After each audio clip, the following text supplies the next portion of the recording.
কালু কাক আর গৌরী কাক দুজন মিলে জঙ্গলে ফলের জুস তৈরি করে বিক্রি করত। জঙ্গলের সমস্ত পাখিরা কালু কাকের জুস সেন্টারে এসে জুস খেত। আরে গৌরী, আমাকে তুমি এক গ্লাস আমের জুস দাও। আর গৌরী, আমাকে তুমি সমস্ত ফলের একটা মিক্স জুস সুন্দর করে বানিয়ে দিও। জুসে কিন্তু অবশ্যই বরফ দিতে ভুলো না। এমনটা কেন? আমি খাবো করলার জুস আর তুই খাবি কিনা মিক্সড ফ্রুটের জুস। হ্যাঁ হ্যাঁ, তোমরা সবাই বসো, আমি এখনই দিচ্ছি তোমাদেরকে সবাইকে জুস। কালু তারপর মিক্সিতে জুস বানানো শুরু করে দেয়। গৌরী, তুমি আমাকে এক গ্লাস করলার জুস দেবে তো? সেটা তো খেতে খুবই মিষ্টি হবে। তুইও আমার মতো করলার জুসই খা।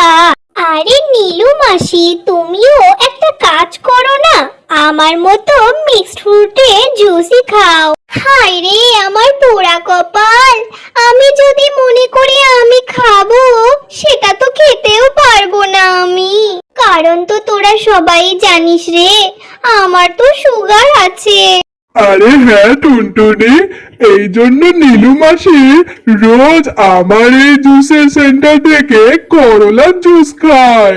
আরে হ্যাঁ কালু, শোনো, আমার জুসে কিন্তু অ্যালোভেরা দিতে একদম ভুলো না যেন।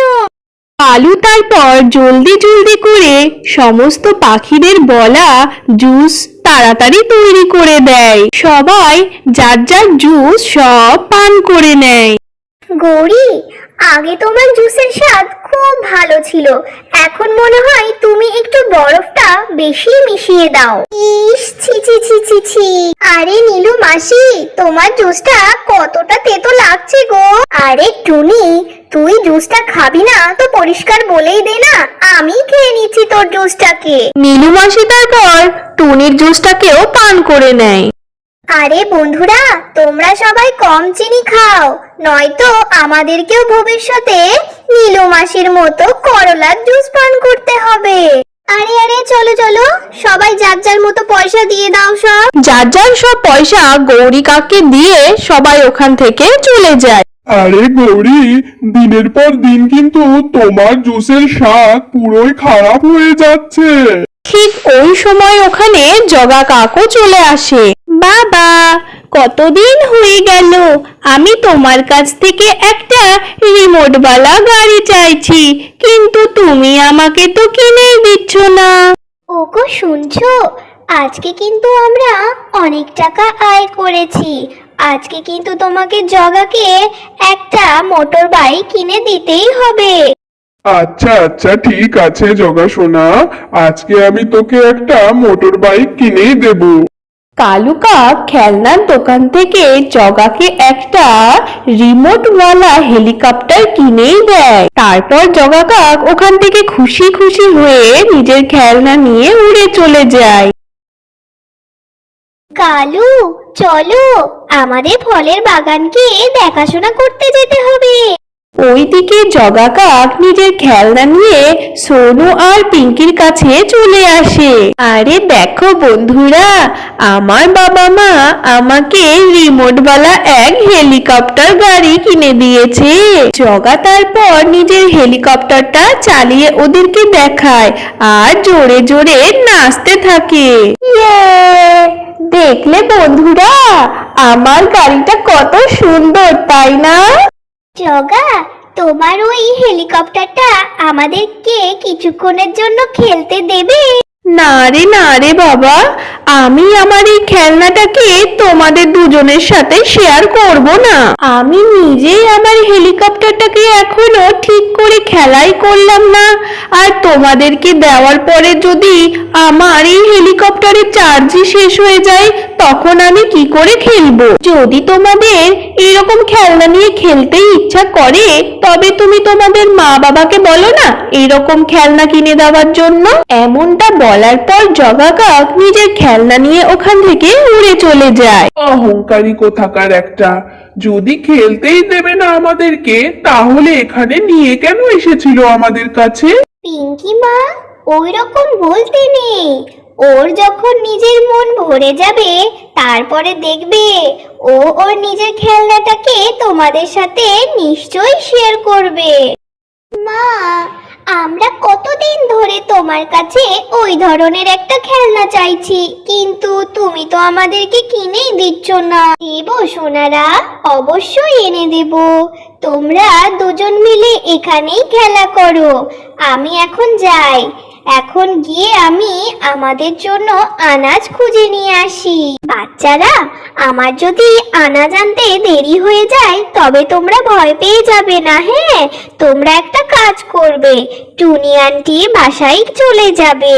টুনটুনি পাখি আনাজ নেওয়ার জন্য উড়ে যাচ্ছিলই কি হঠাৎ ওর সামনে ওর প্রতিবেশী লালটুনি চলে আসে ওখানে। আরে টুনটুনি, এত জলদি জলদি করে কোথায় যাচ্ছ তুমি? কি আর বলবো টুনি, আসলে আমার এই বাচ্চারা না কবে থেকে জেদ ধরে বসে আছে যে রিমোটওয়ালা খেলনা নেবে। আর দেখো, আমি এক মা যে কিনা ওদের জন্য ওই খেলনা কিনেই এনে দিতে পারছি না।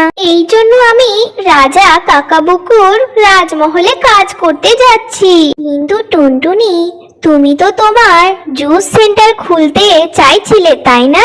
হ্যাঁ টুনি, কিন্তু কালু কাক আর গৌরী কাক ওরা দুজনেই সমস্ত ফল গাছকে কবজা করে বসে আছে। যখনই আমি ওই ফলের বাগানে ফল নেওয়ার জন্য যাই না, তখন ওই গৌরী কাক আমাকে তো তাড়িয়েই দেয় ওখান থেকে। আরে টুনটুনি, আমি এমন একটা জায়গা জানি যেখানে আলাদা আলাদা গাছে নানা ধরনের ফল আছে। জঙ্গলের ঝর্ণার পাশের এলাকায় বড় বড় মিষ্টি ফলের গাছ আছে। ওখান থেকে তুমি ফল এনে জুস তৈরি করতে পারবে। আরে বাহ টুনি, এটা তো তুমি অনেক ভালো কথা বলেছো। আমি এখনই গিয়ে দেখছি। ঠিক আছে টুনটুনি, যাও, আর আমি এখন আসছি। টুনটুনি তখন ঝর্ণার পাশে যাওয়ার জন্য ওড়া শুরু করে। টুনটুনি তখন ওখানে গিয়ে দেখে ওখানে বড় বড় ফল গাছ আছে। আরে বাহ, এখানে তো অনেক অনেক ফলের গাছ আছে। আমি এই ফলগুলো দিয়ে জুসের সেন্টার খুলবো। টুনটুনি পাখি এরকম কথা বলছিলই কি হঠাৎই ওর কানে একটা কান্নার আওয়াজ উঠে আসে। আমার ছেলে বান্টি, চোখ খোলো সোনা আমার, কি হলো তোমার বাচ্চা? টুনটুনি তখন মৌমাছির ঘরের পাশে চলে আসে। কি হয়েছে মৌমাছি, তুমি এরকম করে কাঁদছো কেন? আরে দেখো না, আমার ছেলে বান্টি কিছুতেই চোখ খুলছে না। ওর কি হয়ে গেল? দাঁড়াও, আমি দেখছি কি হয়েছে। টুনটুনি তখন বানটির পালস চেক করে, দেখে যে ও এখনো নিঃশ্বাস নিচ্ছে। মনে হয় তোমার ছেলে কোনো বিষাক্ত ফুলের কাছে পরাগ নিয়েছে। তুমি এখানেই থাকো, আমি এক্ষুনি আসছি।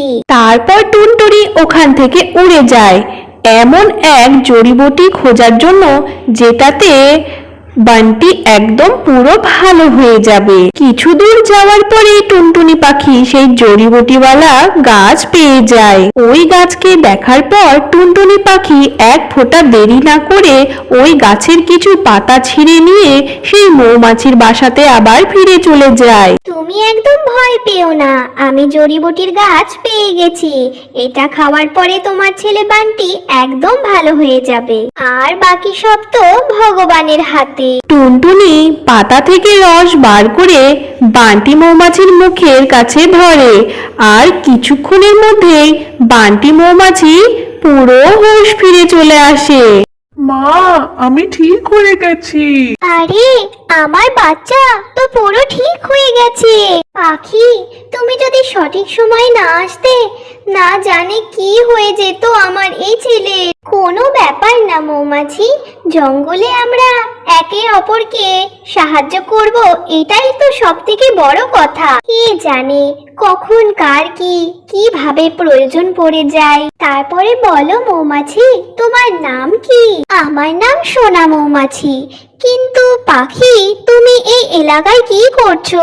আসলে আমি ফলের গাছ খুঁজছিলাম, আর আমি আমার জঙ্গলে ফলের জুসের সেন্টার খুলবো। আরে বাহ পাখি, এটা তো খুব ভালো কথা। তোমার যদি কোনো কিছু দরকার পড়ে আমাকে কিন্তু অবশ্যই বলবে। ঠিক আছে, আমি এখন আসছি। আমার বাচ্চারা ঘরে আমার জন্য অপেক্ষা করছে। এমনটা বলার পর টুনটুনি পাখি নিজের ঘরের দিকে রওনা দেওয়া শুরু করে। আরে বাহ মা, ওটা একটা মৌমাছি। আমি ওর সঙ্গে দেখা করব, আমি ওর সঙ্গে বন্ধুত্ব করব। হ্যাঁ হ্যাঁ, অবশ্যই সোনারা, অবশ্যই বন্ধুত্ব করবে। দ্বিতীয় দিন টুনটুনি পাখি ফলের গাছ থেকে অনেক ফল পেড়ে নিয়ে চলে আসে, আর টুনটুনি পাখি নিজের পুরনো মিক্সার গ্রাইন্ডারকে নিয়ে ফ্রুট জুস বেচা শুরু করে দেয়। জঙ্গলের সমস্ত পাখিরা টুনটুনির ফ্রুট জুস বিক্রি করা দেখে খুবই খুশি হয়ে যায়, আর ওর দোকানে সমস্ত পাখিরা ফ্রুট জুস পান করা শুরু করে দেয়। আরে বাহ বাহ বাহ টুনি, কি সুন্দর তুমি জুস তৈরি করেছো, একদম জল ছাড়া। কিন্তু এর মধ্যে যদি একটু বরফ দিতে স্বাদটা মনে হয় আরো ভালো হতো। না টুনি বোন, বরফ দিলে তো স্বাদটা আরো বাজে হয়ে যাবে, কারণ আমি আমার জুসের স্বাদ একদম খারাপ করতে চাই না। আরে হ্যাঁ, এবারই আমি বুঝতে পেরেছি কালু কেন ওর জুসের মধ্যে ভরে ভরে বরফ ভরতো। ওর জুসটাকে পোষানোর জন্য আমাদেরকে চিনি ভরা জল খাইয়ে ভুলিয়ে রাখতো। আরে কালু, এইভাবে চলতে থাকলে তো আমাদের ব্যবসাটা তো পুরো লোপাট হয়ে চলে যাবে। কি হবে কালু? আরে গৌরী বৌদি, তুমি একদম চিন্তা করো না, আমি সব দেখে দিচ্ছি। এর একটা ঠিক ব্যবস্থা করে দেবো আমি। বুড়ো কাক টুনটুনির ফলের গাছের সমস্ত ফল রাতারাতি তুলে কালু কাকের বাসায় নিয়ে চলে যায়। আরে বুড়ো কাক, তুমি এত ফল কোথা থেকে তুলে নিয়ে আসলে? আরে গৌরী বৌদি, আমি জঙ্গলের সমস্ত ফলের গাছ থেকে সমস্ত ফল তুলে নিয়ে চলে এসেছি। কি? সব গাছের থেকে মানে? সব গাছ থেকে মানে সব গাছ থেকেই পেরেছি। দ্বিতীয় দিন যখন টুনটুনি পাখি ফলের গাছ থেকে ফল নেওয়ার জন্য যাবে, গিয়ে দেখে কি গাছের সমস্ত ফল ফাঁকা হয়ে গিয়েছে। কেউ সমস্ত গাছের ফলগুলোকে পুরো লোপাট করে নিয়েছে। হে উপরওয়ালা, এরকম কাজ কে করলো? এরকম করার ফলে সে কি বা মজা পাবে? টুনটুনি, তুমি একদম চিন্তা করো না, আমার কাছে কিছু জামের বীজ আছে। এইগুলো লাগানোর ফলে কিছুদিনের মধ্যেই বড় বড় গাছে পরিণত হয়ে যাবে। তোমাকে অসংখ্য ধন্যবাদ মৌমাছি। টুনটুনি পাখি ওই বীজগুলো নিজের ঘরের বাইরে লাগিয়ে দেয়, আর কিছুদিনের মধ্যেই ওই বীজ থেকে বিশাল বড় বড় গাছে পরিণত হয়ে যায়। আর ওইদিকে দিনের পর দিন কালু আর গৌরী কাকের সমস্ত ফল শেষ হতে থাকে। আরে দেখো টুনটুনি, সমস্ত গাছে কত জাম ধরেছে। আমার মনে হতো জামের গাছ হয়তো খুবই ছোট হবে, কিন্তু এ তো অন্যান্য গাছের মতোই বিশাল বড় গাছ হয়ে গেছে। টুনটুনি পাখি কিছু জাম পেড়ে নেয় আর জামগুলো নিয়ে নিজের জুস সেন্টারে চলে আসে। কালু, আমাদের এই লালসার কারণে আমরা নিজের ব্যবসাটাকে পুরো চৌপাট করে দিলাম। হ্যাঁ গৌরী, এখন থেকে আমরা ইমানদারি করে ব্যবসা করব। তারপর টুনটুনি নিজের স্পেশাল জামের জুস সবাইকে পান করানো শুরু করে দেয়। আরে টুনটুনি, আমার কি হবে? নীলু মাসি, তোমার জন্য আছে তো স্পেশাল করলা, অ্যালোভেরা আর জামের বীজের জুস। এই কথা শোনার পর সমস্ত পাখিরা জোরে জোরে হাসতে থাকে। এরপর কালু কাক আর গৌরী কাক টুনটুনি পাখির কাছে ক্ষমা চায়। তারপর দুজন মিলেই জঙ্গলে ফ্রুট জুস বেচা শুরু করে দেয়। তো বন্ধুরা, আজকের এই টুনটুনি পাখির কাহিনীটা তোমাদের কেমন লেগেছে অবশ্যই কমেন্ট করে জানাবে, আর লাইক আর সাবস্ক্রাইব করতে একদম ভুলো না। দেখা হবে পরের কোনো এক টুনটুনি পাখির সুন্দর কাহিনী নিয়ে। Bye bye.